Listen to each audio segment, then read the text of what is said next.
नमस्कार। स्वागत है आपका आपके अपने YouTube चैनल में जिसका नाम है Educare academy by Mandeep ma'am. आज मैं आपसे फ्रांस की क्रांति के बारे में बात करूंगी और देखेंगे कि किन किन कारणों से ये क्रांति हुई। इसके घटनाक्रम में क्या हुआ ये भी देखेंगे और फ्रांस के 17वीं-18वीं शताब्दी के हालातों के बारे में और लोगों ने कैसे संघर्ष किया इस बारे में आगे देखते हैं। आइए बात करते हैं द फ्रेंच रेवोल्यूशन। दोस्तों जो फ्रेंच रेवोल्यूशन है वो चला 1789 से 1799 तक। ये एक रिवोल्यूशनरी मूवमेंट था जिसने क्या किया, इम्पैक्ट डाला एक तो फ्रांस पर और साथ ही साथ पूरे विश्व पर। इसका जो पीरियड था वो 10 सालों तक का था। ये 10 सालों तक हुआ था फ्रांस का जो रिवोल्यूशन है 1789 से 1799। इस क्रांति में जो राजशाही है उसका पतन हुआ और बहुत सारे चेंजेस आए, ठीक है ना। और साथ ही साथ में नेपोलियन बोनापार्ट का उदय हुआ। आइए चर्चा करते हैं पॉलिटिकल व्यू पर कि वहाँ की पॉलिटिकल कंडीशंस कैसी थी। सबसे पहले यदि हम बात करते हैं कि वहाँ का पॉलिटिकल व्यू कैसा था या पॉलिटिकल कंडीशंस कैसी थी, तो आते हैं फ्रांस में उस टाइम पर राजतंत्र चल रहा था। जो वहाँ पर राजा थे पहले लुई 14 जो राजा थे वो 1643 से 1715 तक राजा थे और ये एकदम तानाशाह थे। इनका जो इन्वॉल्वमेंट था वो बहुत सारे युद्धों में था, जिसकी वजह से क्या हुआ, जो फ्रांस की आर्थिक स्थिति थी वो खराब होती गई और फ्रांस किस में चला गया, ऋण में चला गया, यानी कर्जे में चला गया। तो लुई 14 के टाइम पर जो फ्रांस की हालात थे वो बिगड़ना ऑलमोस्ट शुरू हो चुके थे और कई हद तक बिगड़ भी गए थे। फिर आते हैं लुई 15। इनका कार्यकाल था 1715 से 1774 तक। इन्होंने जो वॉर्स थे जो लुई 14 के द्वारा लड़े गए थे उनको कॉन्टिन्यू वॉर रखा, ठीक है ना। और क्या हुआ, कन्फ्लिक्ट हुआ इंग्लैंड के बीच में और फ्रांस के बीच में। ये युद्ध चला 7 साल, 1756 से 1763 तक ये युद्ध चला। और इसमें क्या हुआ, जो फाइनेंसिस क्राइसिस थे फ्रांस के वो और भी ज्यादा तनावपूर्ण हो गए। लुई 16 जब राजा था तभी फ्रांसीसी क्रांति के अंदर एक उबाला उठता है, आग लगती है लोगों में कि हाँ हमें अब इस क्रांति को करना चाहिए ताकि हमारी जो सिचुएशन है वो ठीक हो पाए। तो जो लुई 16 थे सबसे पहले तो वो मैरिड थे किससे, ऑस्ट्रेलियन से जिसका नाम था मैरी एंटोनेट, ठीक है ना। ये ऑस्ट्रेलियन थी मैरी एंटोनेट और ये इनसे मैरिज हुई थी इनकी लुई 16 से। इनकी जो टेंशन थी वो लोगों के प्रति अच्छी थी, पर क्या था कि उनके अंदर ना इतना बोल्ड रिफॉर्म्स लेने की हिम्मत नहीं थी। वो इतने अच्छे से डिसीजंस नहीं ले पाते थे, डिसीजन मेकर अच्छे नहीं थे। इनके डिसीजंस लेने वाले ना, इनके जो राजा के जो भी बहुत सारे होते हैं ना, मंत्री हो गए या क्वीन हो गई, वो इनको इतनी सलाह देते थे। जैसे सपोज करो अगर वो कोई बोल्ड डिसीजन ले भी लेते थे तो एकदम से वो बैकस्टैप हो जाते थे कि उनको डर लगता था कि नहीं ये वाला मैंने डिसीजन नहीं लिया, ठीक है ना। और जो इनकी ऑस्ट्रेलियन वाइफ थी ये इनकी बैड एडवाइजर थी, ये इनको हमेशा बैड एडवाइस करती थी। और क्या था, जो इनका पैलेस है ना वो पेरिस सिटी से बहुत दूर था। दूर होने के कारण क्या था, इनको जो लोग अपनी प्रजा थी इनसे कनेक्टिविटी नहीं थी। अगर कनेक्टिविटी नहीं है तो उनकी प्रॉब्लम्स को कैसे समझेंगे। वो अपना प्रॉपर लैविश तरीके से अपनी लाइफ स्पेंड कर रहे थे और जो प्रजा है उनसे उनका बिल्कुल कटाक्ष था कि नहीं ठीक है मेरी प्रजा हो, ठीक है, लेकिन मेरी जो चीज़ें हैं वो कंप्लीट होनी चाहिए, मेरे लैविशपंती में बिल्कुल भी कमी नहीं आनी चाहिए। इन लोगों का माइंड ये था। और क्या हुआ, लुई 16 के दौरान ही जो अमेरिका का वॉर ऑफ इंडिपेंडेंस था उसके अंदर लुई 16 ने भी अपना इंटरफेयर किया उसको सपोर्ट करने के लिए अमेरिका को, क्योंकि जब इंग्लैंड से फाइट हुई थी तो इंग्लैंड ने इनको बहुत ज़्यादा बुरी तरीके से हराया था। तो फ्रांस ने अमेरिका का सपोर्ट किया ताकि वो इंग्लैंड को नीचा दिखा सके। पर क्या हुआ, अपोजिट हो गया। अमेरिका की वॉर ऑफ इंडिपेंडेंस थी, इससे क्या हुआ, फ्रांस को तो कुछ नहीं मिला और इंडिपेंडेंस कौन ले गया, अमेरिका ले गई। और फ्रांस किस में आ गया, कर्जे में आ गया, ठीक है ना। तो इनकी जो फाइनेंशियल कंडीशंस थी लुई 16 ने फेस की, बहुत ज़्यादा चैलेंजेस आए लुई 16 के टाइम पर। उन्होंने इन्वॉल्वमेंट करी कॉस्टली वॉर्स के अंदर, इंक्लूडिंग अमेरिकन रेवोल्यूशन। इन्होंने क्या किया, इन्होंने इन्वॉल्वमेंट तो दिखा दिया अपना अमेरिका रेवोल्यूशन में, लेकिन इनकी फ्रांस की जो कंडीशन थी वो और भी ज़्यादा खराब हो गई और फ्रेंच रेवोल्यूशन की ओर इन्होंने अपना लोगों ने अपना एक कदम रख लिया कि ठीक है भाई, अब बहुत हो गया, अब हम नहीं सहेंगे, अब हमें कुछ रेवोल्यूशनरी करना पड़ेगा। अब थोड़ी सामाजिक स्थिति को समझते हैं हम फ्रांस की, कि फ्रांस की जो सामाजिक स्थिति थी 18वीं शताब्दी में वो कैसी थी। सबसे पहले तो जो फ्रेंच सोसाइटी थी ना, वो 3 स्टेट्स में डिवाइडेड थी। था पहला फर्स्ट स्टेट, जिसके अंदर आते थे क्लर्जी, चर्च के ऑफिशियल्स आते थे, पादरी लोग आते थे, ठीक है, ये लोग आते थे फर्स्ट स्टेट में। और जो फर्स्ट स्टेट का जो पॉपुलेशन थी दोस्तों, वो 1 लाख थी। 1 लाख पॉपुलेशन थी और उनके पास 10% लैंड थी और इन लोगों को टैक्स देने की जरूरत नहीं पड़ती थी क्योंकि इन लोगों पर टैक्स नहीं माना जाता था। फिर आता था सेकेंड स्टेट में आते हैं नोबिलिटीज और एरिस्टोक्रेसी, जो राजा के पास होते हैं, राजा के आसपास वाले लोग होते हैं, जो राजा के रिश्तेदार होते हैं, वो सब इन लोगों में इनमें आते थे और इन लोगों को भी एग्जाम था टैक्सेशन का कि वो टैक्सेशन नहीं देंगे। फिर आता है और साथ ही साथ में इन लोगों की जो पॉपुलेशन था, इनका था 4 लाख और ये कितने परसेंटेज लैंड था इनके पास, 25% का लैंड था। अब बात करते हैं थर्ड स्टेट की। इनकी जो मेजॉरिटी थी सबसे ज़्यादा थी, ठीक है ना, बहुत सारे लोग थे ये। इनके अंदर कौन कौन आते थे, फार्मर्स आते थे, आर्टिसंस आते थे, फैक्ट्री वर्कर्स होते हैं, जो ट्रेडर्स होते हैं, लॉयर्स होते हैं, ये सब आते थे। और सारा की सारा जो टैक्स का बर्डन था वो थर्ड स्टेट वालों के पास था। ये जो दोनों स्टेट्स हैं, फर्स्ट और सेकेंड, ये तो अपनी लाइफ को लैविशली इंजॉय कर रहे हैं, इनकी लाइफ में है मजा इन लाइफ। लेकिन जो थर्ड स्टेट है वो बेचारा तनावपूर्ण अपनी लाइफ जी रहा है क्योंकि उसके ऊपर क्या है, बर्डन है टैक्सेस का।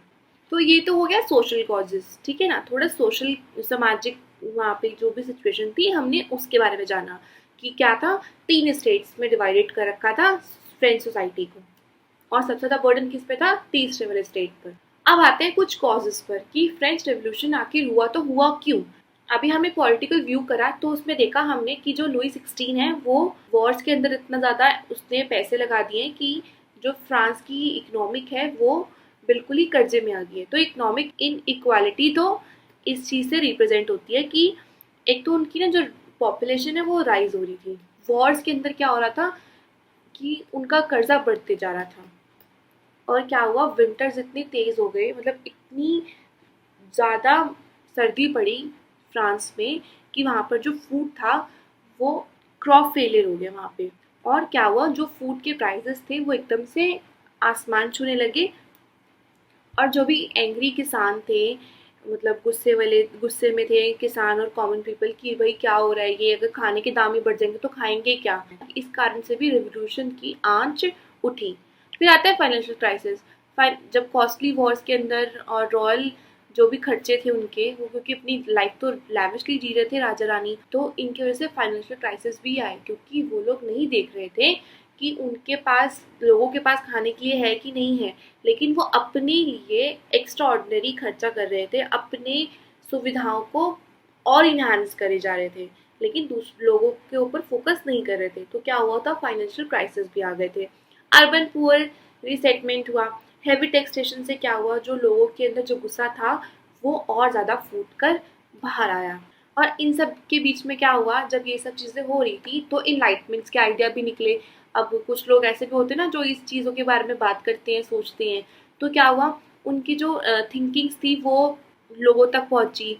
इंडिविजुअल राइट्स के बारे में बोला उन लोगों ने, चैलेंज किया अथॉरिटी को कि भाई ये क्या हो रहा है हमारे साथ।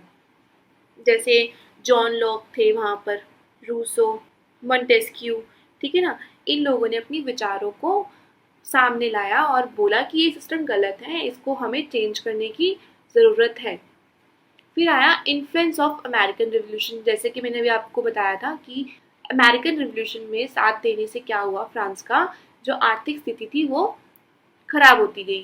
वीक लीडरशिप, जो राजा लुई 16 था वो एक बहुत ही बेकार लीडर था, उसको अपने डिसीजंस नहीं लेने आते थे। और जो ये देखो, जो क्वीन थी वो उसकी क्या थी, बैड एडवाइजर थी, वो हमेशा गलत सलाह देती थी राजा को जिससे क्या हुआ, वो वीक लीडरशिप में आ गया। अब होता है आउटब्रेक ऑफ द रेवोल्यूशन।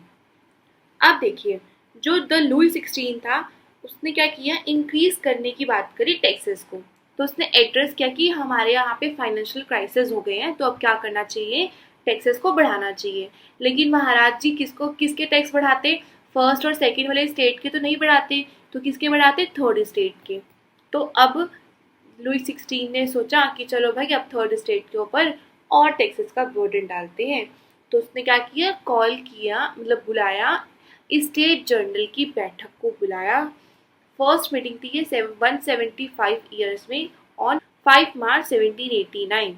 इसका एजेंडा क्या था, एजेंडा ये था कि मैनेज करना फाइनेंशियल क्राइसिस। कैसे करेगा कि भाई ठीक है, जितने भी टैक्सेस है थर्ड स्टेट पर और डाल दो, जब बेचारे इतना कर रहे हैं थोड़ा और कर लेंगे। और ये सलाह किसने दी थी, नेकर ने दी थी। नेकर क्या थे वहाँ पर, नेकर वहाँ पर फाइनेंस मिनिस्टर का काम कर रहे थे। ठीक है, नेकर ने ही सुझाव दिया कि जो टैक्सेस है उनको बढ़ाओ और सभा बुलाओ। राजा ने सभा बुलाई। तो दोस्तों, फाइनेंस जो क्राइसिस थे उसको, उसका एजेंडे के लिए एक स्टेट जर्नल बुलाई गई, एक मीटिंग बुलाई गई। फिर क्या था, जब ये मीटिंग बुलाई गई तो राजा ने कहा कि सब एक एक वोट दें। जो फर्स्ट स्टेट था वो एक वोट देता था कि एक वोट और एक वोट। तो जो थर्ड स्टेट ने कहा कि इनके जो रिप्रेजेंटेटिव हैं वो 300 फर्स्ट स्टेट के हैं, फिर सेकंड स्टेट के 300 हैं, तो हमारे 600 है जो रिप्रेजेंटेटिव, उनको भी इंडिविजुअल वोट देने का आप राइट दो कि वो भी अपना इंडिविजुअल वोट देंगे। तब आप डिसाइड करना कि टैक्स को इंक्रीज करना चाहिए कि नहीं। फिर राजा ने सोचा कि ये तो मेजोरिटी में ज़्यादा है, तो ऑब्वियसली ये लोग जीत जाएंगे। तो राजा ने क्या किया, नहीं ऐसा नहीं होगा, ये सिस्टम नहीं करने दूंगा मैं। तो क्या किया, जो थर्ड स्टेट था वो सारे के सारे जितने भी सभा में बैठे हुए थे वो सब उठ उठ कर अपने चलते गए राजा के पैलेस से कि भाई हमें तो बैठना ही नहीं है सभा में, जब हमारे इंडिविजुअल वोट की कोई वैल्यू नहीं है तो हम क्यों बैठे, हमारे ऊपर बस टैक्स लगाने के लिए बैठे हो क्या। तो वो चले गए। फिर वो लोग कहाँ इकट्ठा हुए, टेनिस कोर्ट में इकट्ठा हुए और उन्होंने शपथ ली और खुद को क्या डिक्लेयर कर दिया, नेशनल असेंबली। अब इन लोगों ने खुद को नेशनल असेंबली में कन्वर्ट कर दिया, खुद को डिक्लेयर कर दिया कि now we are national assembly.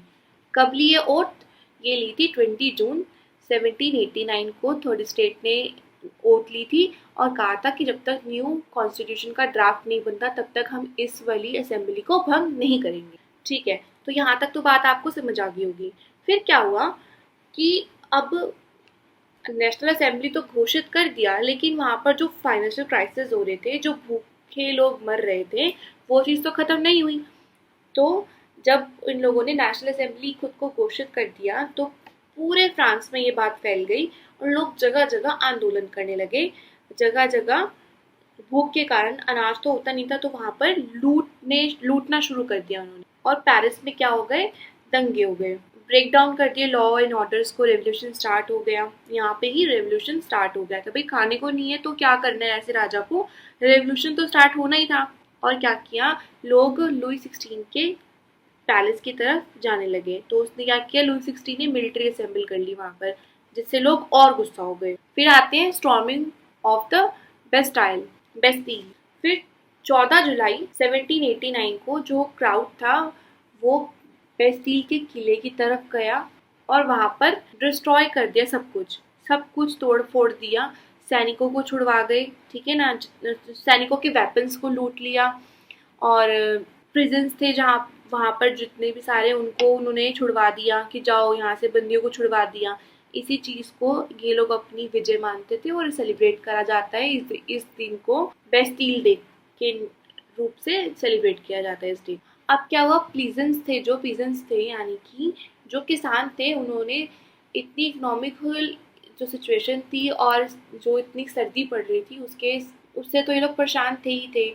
तो क्या हुआ, जो किसान थे इन्होंने भी आर्थिक नीतियों से प्रेरित होकर विद्रोह छेड़ दिया था। और इन सब चीज़ों को भी एक फ्रेंच रेवोल्यूशन के स्टार्टिंग माना जाता है। जुलाई में क्या हुआ था बेस्टील में, मैंने आपको बताया अभी कि जो सारे पीपल थे उन्होंने क्या किया, वेपन्स को सीज कर लिया, खुद अपने अंडर में ले लिया, लोगों ने बता दिया कि हाँ यहाँ पड़े हुए हैं।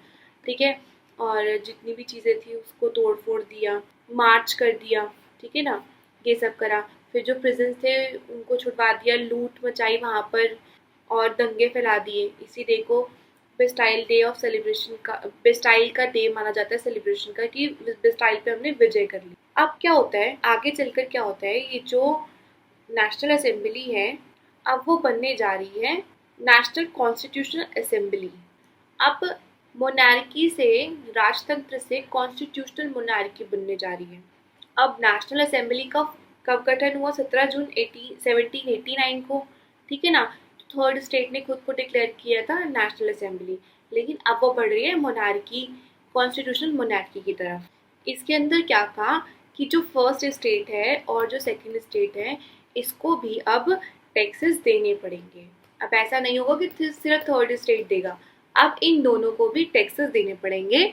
और जो क्लर्जी थे उनकी जो नंबर थे उनको भी घटा दिया गया था, और जो सामंतवाद थी वो पूरी तरह से नष्ट कर दी थी और सभी को टैक्स देना होगा, ये बोला गया था इसमें। अब क्या हुआ दोस्तों, और नेशनल असेंबली ने निकाला एक डॉक्यूमेंट जिसका नाम था declaration of the rights of man and the citizen. कब निकाला? 26 अगस्त 1789 को निकाला। ये एक डॉक्यूमेंट, ऐसा डॉक्यूमेंट था जिसको कंपेयर किया गया था मैग्ना कार्टा। मैग्ना कार्टा बोला गया इसलिए डॉक्यूमेंट को क्योंकि इसके अंदर बहुत सारे ऐसे ऐसे लाइफिंग्स के आइडियाज थे जो इसके अंदर लिखे गए थे। इसमें ये लिखा था कि जो हमारा संविधान है वो इन प्रिंसिपल्स पर बनेगा, और इसके अंदर 17 आर्टिकल्स, और इसके अंदर बोला गया लाइफिंग्स के आइडियाज थे कि सभी के पास आज़ादी होगी। और इसमें कोर प्रिंसिपल दिए गए, लिबर्टी, इक्वलिटी एंड फर्टर्निटी, ठीक है ना, ये इसमें बोला गया। इसकी और पर इसमें प्रॉब्लम क्या थी कि इसके अंदर ना वुमेन्स और स्लेव्स के बारे में नहीं बात की गई थी। वुमेन और स्लेव्स के बारे में बिल्कुल भी सोचा ही नहीं गया था, और वुमेन्स को तो कोई अधिकार दिए ही नहीं गए थे। राइट टू वोट था ना, कुछ था, कुछ भी नहीं था। वुमेन्स की कंडीशन तो खराब ही थी, वुमेन्स और स्लेव्स की। इनको पैसिव सिटीजन माना जाता था, वुमेन्स और स्लेव्स को, और बाकी सब जो मेल एंड ऑल थे वो मेल्स थे जो उनको एक्टिव सिटीजन्स कहा जाता था, और वुमेन्स और स्लेव्स को पैसिव सिटीजन्स। इन सब के बाद होती है दोस्तों वुमेन्स की मार्च ऑन वर्साइल्स। वर्साइल में मार्च होती है वुमेन्स की 5 अक्टूबर 1789 को। कॉज क्या था इसका? रूमर फैल गया था कि ना यहाँ तो भूख मची हुई है कि यहाँ लोगों के पास खाना नहीं है, लेकिन जो पैलेस है उसके अंदर एक लैविश पार्टी हो रही है, और बहुत सारा जो रानी है उसने बहुत सारा खाना इकट्ठा कर रखा है इतनी हार्श कंडीशन में भी।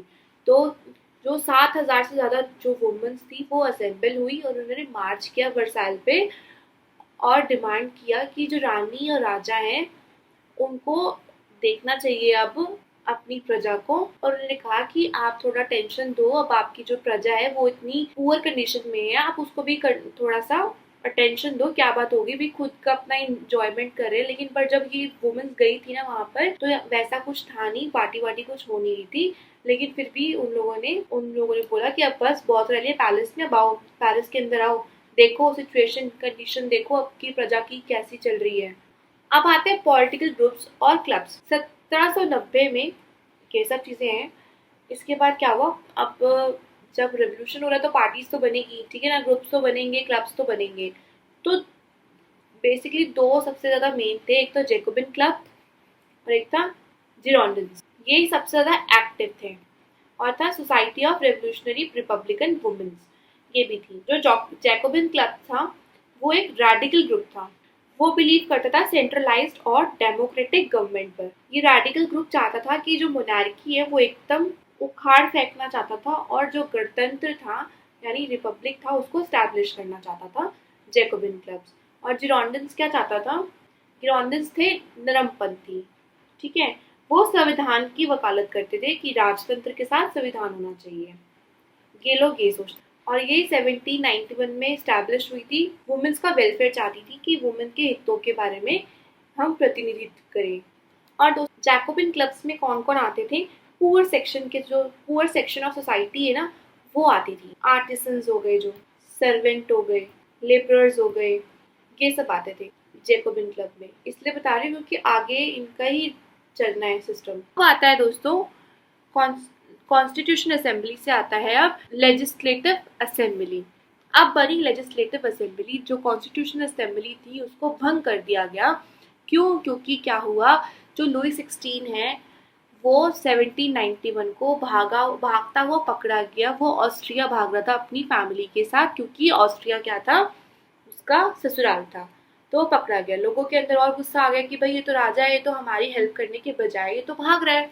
तो लोग और गुस्सा हो गए और न्यू कॉन्स्टिट्यूशन बनाने की डिमांड की, और पहले वाला जो कॉन्स्टिट्यूशन था उसको भंग कर दिया गया। पकड़े जाने के बाद भी जो लुई 16 है वो माना नहीं।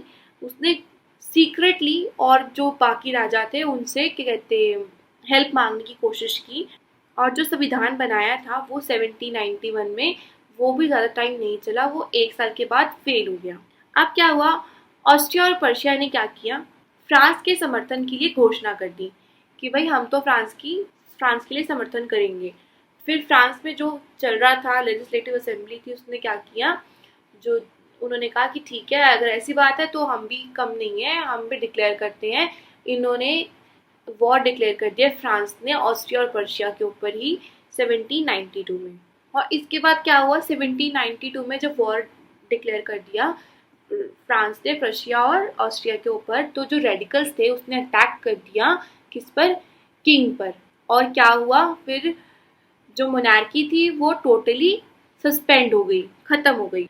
और फिर जो लेजिस्लेटिव असेंबली थी उन्होंने खुद को भी भंग कर दिया इसके बाद, कि अब हम भी नहीं है। लेजिस्लेटिव असेंबली को भंग कर दिया गया, बहुत बार भंग किया गया, बहुत बार बनाई गई न्यू असेंबलीज। तो आप लोग कंफ्यूज मत हुएगा, बेचारे इतना रेवोल्यूशन कर रहे हैं, आप लोग पढ़ नहीं सकते। अब उन्होंने बोला कि अब हमें मोनार्की वाला कॉन्स्टिट्यूशन नहीं चाहिए, अब हमें टोटली रिपब्लिकन कॉन्स्टिट्यूशन चाहिए। ठीक है, वो भी किससे होगा, थ्रू इलेक्शंस के द्वारा चुने जाएंगे। अब फिर क्या हुआ, अब राजा लुई 16 का क्या हुआ, मार दिया गया उसको, पर मुकदमा चलाया और उसको सेंटेंस दे दिया डेथ का। और उसके ही कुछ टाइम बाद मैरी एंटोनेट को भी इसी मुकदमे के बेस पर मार दिया गया, सेंटेंस टू डेथ कह दिया गया। और किससे करा गया, इनको मारा गया गिलोटिन से। ये एक इंस्ट्रूमेंट था ह्यूमन की डेथ का, एक बहुत बड़ा सा चक्कू टाइप्स होता है या आरी टाइप्स लगा लो, वो ऐसे ऐसे होता है, और यहाँ पे बंदे को लिटा दिया जाता है, और यहाँ पे चक्कू होता है, वैसे रस्सी से छोड़ते हैं, चक्कू एकदम से आता नीचे और गर्दन धड़ से काट देता है। तो ऐसा था, वो झटके से मौत हो जाती है, तो इसको गिलोटिन कहा जाता है। तो राजा रानी को इसकी हेल्प से मार दिया गया। और अब बना द नेशनल कन्वेंशन, सितंबर 1792 से 1795 तक बना, और मोनार्की एकदम क्या हो गई, अबॉलिश होगी, राजतंत्र खत्म, फिनिश। अब जो ये द नेशनल कन्वेंशन थी सितंबर 1792 से 1795 तक, उसमें क्या हुआ, ये एक पहली सरकार थी जिसने नेशनल असेंबली, जिसे 3 स्टेट वाले लोगों ने बनाया था, फिर लेजिस्लेटिव असेंबली बनी। ठीक है, फिर 1 साल चली, वो भंग हो गई। अब ये क्या थी, थर्ड गवर्नमेंट थी ऑफ द रेवोल्यूशन। इसको क्या किया गया, इलेक्ट किया गया बाय वोटिंग सिस्टम। इसमें वोटिंग सिस्टम का क्या था कि 21 जो प्लस मेल है, सिर्फ वो लोग ही वोट दे सकते हैं जिनकी एज 21 प्लस है। मोनार्की अबॉलिश कर दी गई, ट्रू रिपब्लिकन हो गया। अब स्मॉल छोटी छोटी कमेटीज बनाई गई, और एक कमेटी बनाई गई जिसका नाम था पब्लिक सेफ्टी कमेटी, जिसके अंदर मेजर डिसीजन, जो सबसे ज़्यादा मेजर डिसीजन लेता था ये वही कमेटी है। और इसके अंदर कौन थे, जैकोबिन, बताया था ना जैकोबिन्स कौन थे, जो स्मॉल वर्ग के लोग थे, जो वर्कर्स, सर्वेंट्स, ये सब लोग थे, वो कौन लोग थे, जैकोबिन्स थे। और इन्होंने एक कमेटी बनाई, ये जो कमेटी है अब ये चला रही थी सारे सिस्टम। अब क्या था, जो जैकोबिन क्लब था उसका लीडर भी होगा एक, जो लीडर था वो कौन था, मैक्सिमिलियन रोबेस्पियर, वो क्या था, लीडर था। अब उसके लीडरशिप के दौरान क्या हुआ, रेन ऑफ टेरर आया। जो रोबेस्पियर वो टारगेट करता था, ऐसे एनिमीज को टारगेट करता था कि अगर मान लो रेवोल्यूशन के दौरान किसी ने रेवोल्यूशन के बारे में कुछ लिख दिया, यानी कि जैकोबिन क्लब्स के बारे में कुछ ऑपोजिट लिख दिया, तो वो उसको ही मरवा देता था। जैसे ही उनको लगता था कि हाँ ये लोग दुश्मन हैं, जैसे कि नोबल्स हो गए, क्लर्जी वर्ग हो गया, ठीक है, पॉलिटिकल ओपोनेंट्स हो गए, जो इन लोगों को वो दुश्मन मानने लग गया था, मानता था। फिर क्या करता था ये, एग्जीक्यूशन, मारने का तरीका गिलोटिन से ही मरवाता था। ये सजाए मौत सुनवा देता था गिलोटिन से, अगर लगता था उसको कि ये हमारे अगेंस्ट है।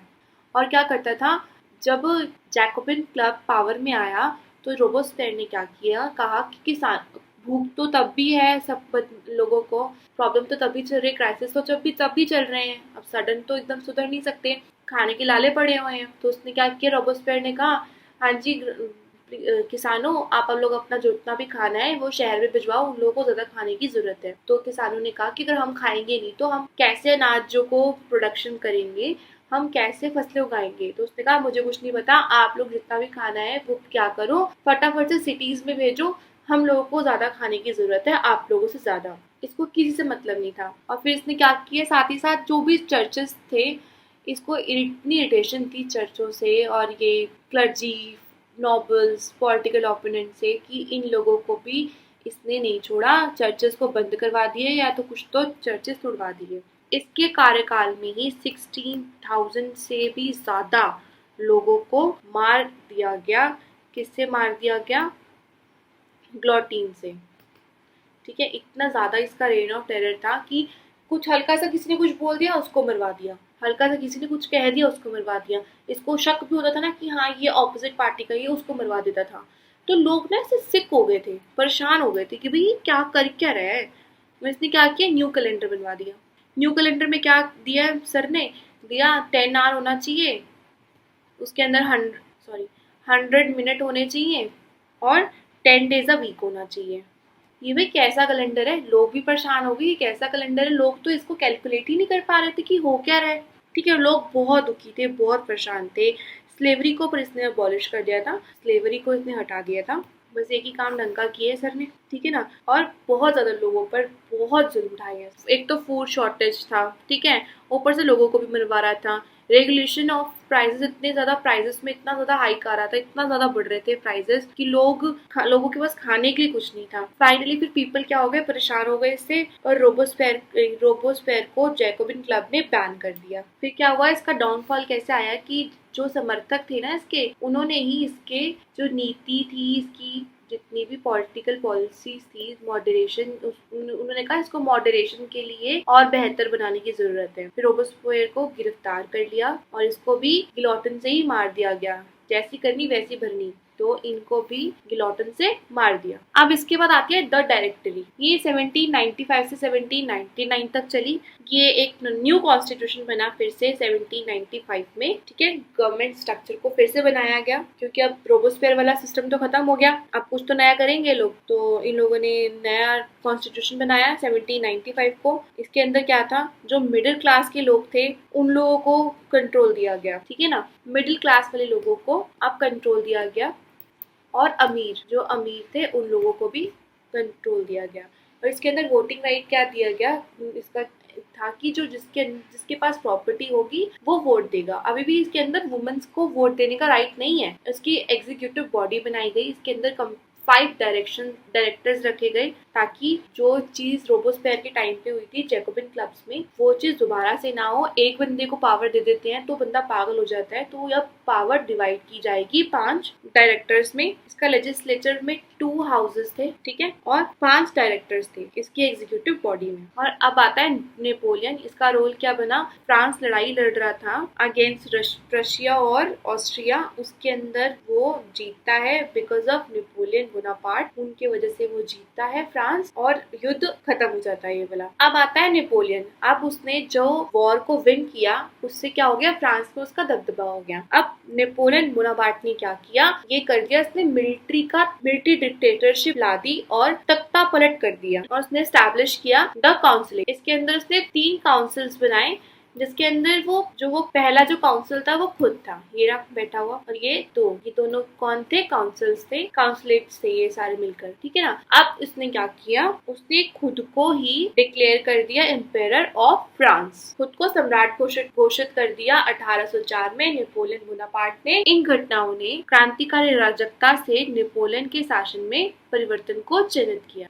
देखो, रेवोल्यूशन चला मोनार्की को हटाने के लिए, और लास्ट में एंड में क्या आया? एम्पेरर फिर बन गया, सम्राट बन गया नेपोलियन बोनापार्ट। आइए इस सभी चीजों को देखते हैं और समझते हैं कि इसके अंदर क्या क्या रेवोल्यूशन में चेंजेस आए। एब्सोल्यूट मोनार्की थी, अब मिलिट्री डिक्टेटरशिप हो गई है। अब क्या किया? नेपोलियन तो आ गया, नेपोलियन ने क्या किया? रिस्टोर किया चर्चेस को, क्योंकि वो गरीब से कनेक्टिविटी रखता था थोड़ी बहुत। उसको लगता था कि जो गरीब लोग हैं वो धर्म के प्रति अपनी जो आस्था है वो बिल्कुल स्ट्रॉन्ग रखते हैं, तो उसने जो चर्चेस थे उनको वापस से बनाया और खुलवाया, ठीक है ना। और जो इतने भी नोबल्स थे वो वापस आए, अपने घर वापस आए, क्योंकि जब ये सब चीजें चल रही थी, नोबल जो लोग थे वो लोग उठ कर दूसरे शहरों में जाकर बसने लगे थे। इनफैक्ट 1815 में जो लुई 17 था उसको वापस से राजा बना दिया, ठीक है ना। वुमेन्स और स्लेव्स की जो कंडीशन थी बिल्कुल भी चेंज नहीं हुई थी। और जब लुई 17 राजा बना भी था तो जो कॉन्स्टिट्यूशनल मोनार्की थी उसकी जो पावर ऑफ किंग था ना, पावर थी जो किंग की,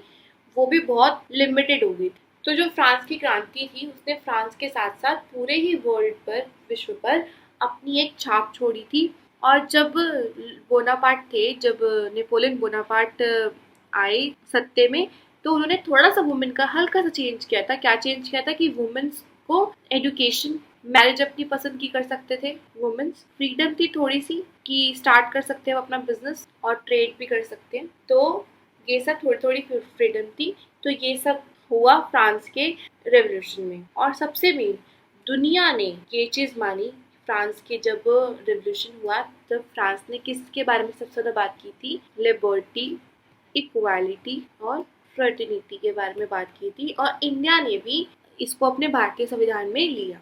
तो आशा करती हूँ आप सभी को फ्रांस की जो क्रांति थी वो समझ में आई हो और आप लोग इससे रिलेटेड कोई भी क्वेश्चन इजीली कर सकते। Thank you very much. Like and subscribe Educare academy by Mandeep ma'am.